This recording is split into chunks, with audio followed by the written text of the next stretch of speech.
2024 का चुनावी इफेक्ट जारी है। कहीं हार की समीक्षा चल रही है, कहीं पर उपचुनाव की रणनीति। अब दूसरे दौर के दंगल में बीएसपी से भी बड़ा अपडेट यहां पर निकलकर सामने आया है।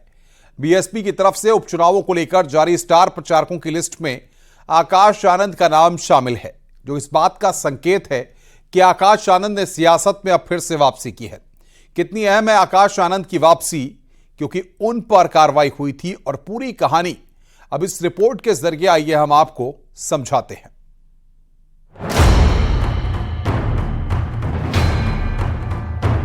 मेरे को मत जूता फेंक के मारना भाई, मैं नहीं था सत्ता में, जो लोग थे उन्हें मारने का काम जरूर कर सकते हो आप। धारदार बयान बने जिसकी पहचान भाजपा नहीं, चोरों की पार्टी सत्ता में रही है। सियासत के आकाश में बीएसपी के आनंद रिटर्न। जोड़ी चप्पल निकाल लीजिए, एक एक लाठी निकाल लीजिए। एक लड़का जिसमें दलित समाज को अपने भविष्य का नेता दिखाई दे रहा था, अचानक जब बीच चुनाव मायावती ने उन्हें चुनावी अखाड़े से उठाकर पर्दे के पीछे भेज दिया, तभी से आकाश आनंद के राजनीतिक भविष्य पर कयासबाजी चल रही थी। लेकिन 2 महीने भी नहीं बीते, दूसरा दंगल यानी उपचुनाव से ठीक पहले आकाश आनंद ने दमदार वापसी की है।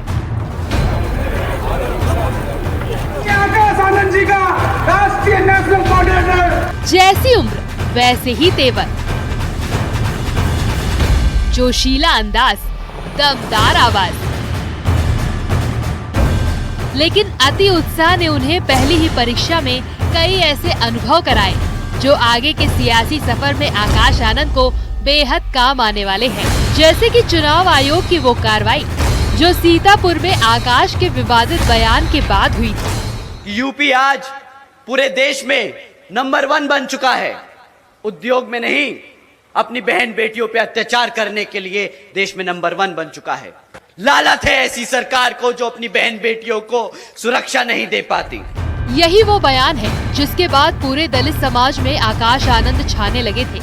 लेकिन यही वो बयान है जिसके बाद लोकसभा चुनाव में उनके हर प्रस्तावित कार्यक्रम पर पार्टी की तरफ से रोक लग गई थी।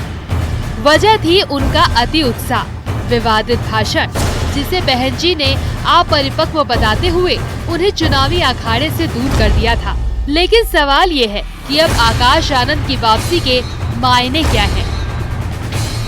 मायावती के भतीजे के अलावा अगर आकाश आनंद की कोई पहचान बनी तो वो है उनके भाषण। मेरे को मत जूता फेंक के मारना भाई, मैं नहीं था सत्ता में, जो लोग थे उन्हें मारने का काम जरूर कर सकते हो आप। 2024 में जिस यादव मुस्लिम गठजोड़ ने इंडिया ब्लॉक को यूपी में बम्पर जीत दिलाई, अगर आकाश आनंद एक्टिव रहते तो शायद मुस्लिम मतदाताओं का रुझान कुछ और होता, क्योंकि आगरा में एक भाषण से आकाश आनंद ने अपने सियासी विजन का ट्रेलर दे दिया था। उनकी सरकार ने राम मंदिर बनाया। साथियों, राम मंदिर कोई जस्टिफिकेशन नहीं है हमारी बहन बेटियों को ना सुरक्षा देने। राम मंदिर बनाया, बहुत अच्छी बात है। जब बाबरी मस्जिद बनेगी तो हम तब आपके साथ खड़े होंगे और बोलेंगे आपने हर धर्म और हर समाज को पूरा नेतृत्व देने का काम किया। आकाश आनंद को जब लॉन्च किया गया तब यूपी में उन्हें काफी अटेंशन मिल रही थी। सभी को लग रहा था कि बसपा अपने असली मूवमेंट को वापस हासिल कर पा रही है। लेकिन आकाश आनंद की कुछ बयानों ने बसपा को काफी डैमेज किया।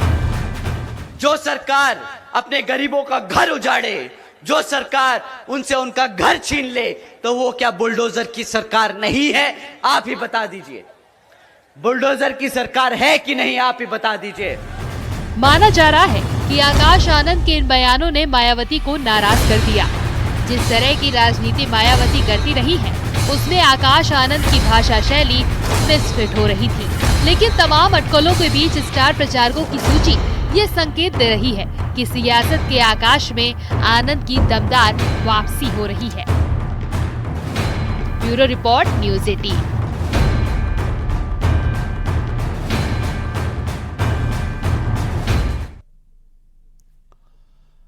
आकाश आनंद की वापसी के साथ ही उत्तर प्रदेश की सियासत में एक तगड़ी फाइट 2 दलित नेताओं के बीच नजर आ रही है। एक तरफ है बीएसपी के वारिस आकाश आनंद, तो दूसरी तरफ 2024 के चुनाव में जीत हासिल कर रिकॉर्ड बनाने वाले चंद्रशेखर आजाद। दोनों युवा नेता हैं। दोनों की सियासत बाबा साहेब और कांशीराम के विचारों के इर्द गिर्द घूमती है। सवाल यह है कि जनता, खासकर दलित समाज, किसे अपना नया नायक चुनेगी।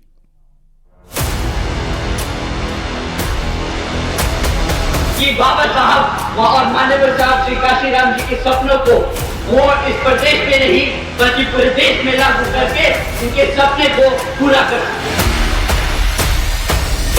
दो युवा चेहरे, दोनों दलित राजनीति के सबसे बड़े दावेदार। एक जैसा अंदाज, एक जैसा तेवर, एक जैसी सियासत, लेकिन फर्क बहुत बड़ा है। आकाश आनंद वर्सेस चंद्रशेखर, दलितों के दिल पर किसका राज? कांशीराम के विचार, कौन बड़ा दावेदार? यही सवाल सियासत के जानकार पूछ रहे हैं, यही सवाल दलित समाज पूछ रहा है, यही सवाल बीएसपी के अंदर खाने में भी पनप रहा हो तो कोई बड़ी बात नहीं, क्योंकि जिस तरह अपनी पहली परीक्षा में चंद्रशेखर ने नगीना से जीत का स्वाद चखा, उसने आकाश आनंद और चंद्रशेखर के बीच एक बड़ा फर्क खड़ा कर दिया। चंद्रशेखर आजाद और आकाश आनंद दोनों में बड़ा कौन? चंद्रशेखर आजाद ने जहां 2024 के लोकसभा इलेक्शन में अपने आप को प्रूव किया है कि वो बहुजन एजेंडे को आगे बढ़ा सकते हैं, वो धार दे सकते हैं और मान्यवर कांशीराम साहब की पॉलिटिक्स को आगे बढ़ा सकते हैं।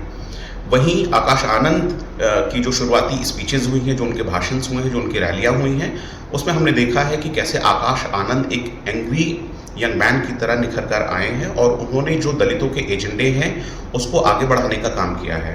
तो कहीं ना कहीं बहुजन पॉलिटिक्स को आगे बढ़ाने में ये दोनों एक मेजर प्लेयर हो सकते हैं और मेरा ये मानना है कि दोनों के अपने अपने वोटर और सपोर्टर हैं। आकाश आनंद हो या फिर चंद्रशेखर, दोनों की सियासी पिच एक ही है, दलित राजनीति। यही वजह है कि एक जैसी विचारधारा की वकालत करने वाले दो युवा चेहरे एक दूसरे के खिलाफ अक्सर हमलावर नजर आए हैं। ये आदमी अपने आप को मसीहा बताता है, ये आदमी कहता है कि मैं सड़क पे उतरूंगा अपने समाज के लिए, आंदोलन करता है, झगड़ता है, लड़ता है, हमारे युवा साथियों को लेके पहुंच जाता है। फिर क्या होता है? हमारे युवा साथियों पे मुकदमे होते हैं और जैसे ही मुकदमे होते हैं वे बेचारे ढूंढते फिरते हैं कि भाई साहब हमें बचाओ। वो आदमी फिर यहाँ से छोड़ के दूसरी जगह भग जाता है, वहाँ पे आंदोलन करता है। मैं उनकी तरह ये तो नहीं कह सकता कि वो कौन है, मैं उनको जानता हूँ अच्छी तरह से। उनकी पहचान उनकी बुआ जी से, यही उनकी पहचान है कि वो मायावती जी के भतीजे। और बड़ी बात ये है कि इतिहास गवाह है कि पैसे वालों ने कभी गरीबों को इंसान माना ही नहीं। आकाश आनंद ने चंद्रशेखर को मसीहा बताते हुए बरगलाने का जो आरोप चुनाव के दौरान लगाया, जनता ने उसका जवाब वोट करके दिया। नतीजा ये रहा कि 2019 में जिस नगीना सीट पर बीएसपी काबिज थी, वहां 2024 में चंद्रशेखर पहली बार चुनाव जीते। सभी जानते हैं इस चुनाव के बाद चंद्रशेखर जी का कद पूरे उत्तर प्रदेश ही नहीं पूरे उत्तर भारत में बढ़ गया और चंद्रशेखर जी के तरफ पूरा बहुजन समाज एक आकांक्षा भरी नजरों से देखने लगा।